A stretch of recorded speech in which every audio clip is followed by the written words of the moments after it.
Doctor Kritika Reddy ಕೊಲೆ ಕೇಸ್ನಲ್ಲಿ ತನಿಖಾ ತಂಡಕ್ಕೆ ಮತ್ತೊಂದು ಮೇಜರ್ ಕ್ಲೂ ಸಿಕ್ಕಿದೆ. ಕಾಕಿ ಟ್ರೀಟ್ಮೆಂಟ್ ನಂತರ ಡಾಕ್ಟರ್ ಕ್ರಿಮಿನಲ್ ಪ್ಲಾನ್ ಎಲ್ಲ ಬಯಲಾಗ್ತಿದೆ. ತನಿಖೆಯಲ್ಲಿ ಕೃತಿಕಾಗೆ ಕೊಟ್ಟಿದ್ದ ಇಂಜೆಕ್ಷನ್ ರಹಸ್ಯ ಬಾಯ್ಬಿಟ್ಟು ಕೊಲೆಗೆ ಎಷ್ಟೆಲ್ಲ ಸಂಚು ಮಾಡಿದ್ದ ಅನ್ನೋ ಮಾಹಿತಿಯನ್ನ ಒಂದೊಂದೇ ಹೊರಹಾಕ್ತಿದ್ದಾನೆ. ಹಂತಕ ಡಾಕ್ಟರ್ ಹೇಳಿರೋ ಸತ್ಯದ ಕಂಪ್ಲೀಟ್ ಸ್ಟೋರಿ ಇಲ್ಲಿದೆ.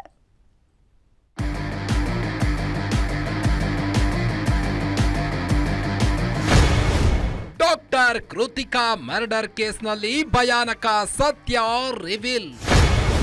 ಸರ್ಜನ್ ಅಂತ ಹೇಳಿ ಕೊಲ್ಲಲು ತಂದಿದ್ದ anaesthesia injection. Doctor Kritika Reddy murder case ದಿನ ಕಳೆಯುತ್ತಿದ್ದಂತೆ ಭಯಾನಕ ಸತ್ಯಗಳು ರಿವೀಲ್ ಆಗ್ತಾನೆ ಇದೆ. ಕೊಲೆಗಡುಕ ಡಾಕ್ಟರ್ ಮಹೇಂದ್ರ ರೆಡ್ಡಿ ಮಾಡಿರೋ ಕ್ರಿಮಿನಲ್ ಕೆಲಸಗಳು ಕಾಕಿಯನ್ನೇ ಬೆಚ್ಚಿ ಬೀಳಿಸುವಂತೆ ಮಾಡಿದೆ. ಪೊಲೀಸರ ಟ್ರೀಟ್ಮೆಂಟ್ನಿಂದ ಸತ್ಯ ಬಿಚ್ಚಿಡ್ತಿರೋ ಕೊಲೆಗಡುಕ ಯಾವ ರೀತಿ ಅನಸ್ತೇಶಿಯಾ ಇಂಜೆಕ್ಷನ್ ತಂದ ಅನ್ನೋ ಭಯಾನಕ ಸತ್ಯ ಬಾಯ್ಬಿಟ್ಟಿದ್ದಾನೆ. ಮಾರತಹಳ್ಳಿ ಇನ್ಸ್ಪೆಕ್ಟರ್ ಅನಿಲ್ ಕುಮಾರ್ ಮತ್ತು ತಂಡದಿಂದ ನಿರಂತರ ವಿಚಾರಣೆ ನಡೆಯುತ್ತಿದೆ. ಈ ವೇಳೆ ಅನಸ್ತೇಶಿಯಾ ಖರೀದಿ ಮಾಡಿದ್ದು ಎಲ್ಲಿ ಅಂತ ಆರೋಪಿ ಬಾಯ್ಬಿಟ್ಟಿದ್ದಾನೆ.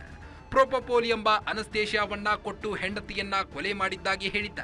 ಅಂದು ಸ್ವತಃ ತಾನೇ ಡ್ರಗ್ಸ್ ಖರೀದಿ ಮಾಡಲು ಮೆಡಿಕಲ್ ಶಾಪ್ ಒಂದಕ್ಕೆ ಹೋಗಿದ್ದಾಗಿ ಹೇಳಿಕೆ ನೀಡಿದ್ದಾನೆ. ಇನ್ನು ಮೆಡಿಕಲ್ಸ್ಗೆ ಹೋಗಿದ್ದ ಮಹೇಂದ್ರ ರೆಡ್ಡಿ ನಾನು ಡಾಕ್ಟರ್, ಪ್ರೊಪೋಲ್ ಬೇಕು ಅಂತ ಕೇಳಿದ್ದಾನೆ. ಪ್ರೊಪೋಲ್ ಎಲ್ಲರಿಗೂ ಕೊಡಲು ಸಾಧ್ಯವಿಲ್ಲ ಅಂದಾಗ ನಾನೊಬ್ಬ ಸರ್ಜನ್, ಪೇಷಂಟ್ಗೆ ಟ್ರೀಟ್ಮೆಂಟ್ ಕೊಡ್ತಾ ಇದ್ದೀನಿ ಅಂತ ತಾನೇ ಬರೆದಿದ್ದ ಪ್ರಿಸ್ಕ್ರಿಪ್ಷನ್ ನೀಡಿ ಮೆಡಿಸಿನ್ ಖರೀದಿ ಮಾಡಿದ್ದ.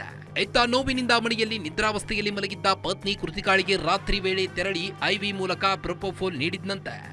ಇದು ಓವರ್ ಡೋಸ್ ಆಗಿ ಕೃತಿಕಾ ಕೋಮಾಗೆ ಹೋಗಿದ್ದಾಳೆಂದು ಹೇಳಿದ್ದಾನೆ. ಅದೇ ದಿನದ ರಾತ್ರಿಯೆಲ್ಲ ಪತ್ನಿ ಜೊತೆಯೇ ಇದ್ದನಂತೆ ಪಾಪಿ ಮಹೇಂದ್ರ ರೆಡ್ಡಿ. ಬೆಳಗ್ಗೆ 7 ಗಂಟೆ ಸಮಯದಲ್ಲಿ ಕೋಮಾದಲ್ಲಿದ್ದ ಕೃತಿಕಾ ಪ್ರಾಣ ಬಿಟ್ಟಿದ್ದಾಳೆ ಎಂಬ ಸತ್ಯ ಹೇಳಿದ್ದಾನೆ. ಪತ್ನಿಯನ್ನೇ ಕೊಂದು ನಾಟಕವಾಡಿದ್ದ ಡಾಕ್ಟರ್ ಪತಿರಾಯ ಸತ್ಯವನ್ನ ಕಾಕಿ ಟ್ರೀಟ್ಮೆಂಟ್ನಿಂದ ಒಂದೊಂದೇ ಹೇಳ್ತಾ ಇದ್ದಾನೆ. ಈ ಕ್ರಿಮಿನಲ್ ಮೈಂಡ್ ಡಾಕ್ಟರ್ ಹೆಂಡತಿಯನ್ನ ಸಾಯಿಸೋಕೆ ಇನ್ನೆಷ್ಟು ಪ್ಲಾನ್ ಮಾಡಿದ್ದ ಅನ್ನೋ ವಿಷಯಗಳು ಮುಂದಿನ ತನಿಖೆಯಲ್ಲಿ ಗೊತ್ತಾಗಲಿವೆ. S K Manjunath, crime bureau, guarantee news, Bengaluru.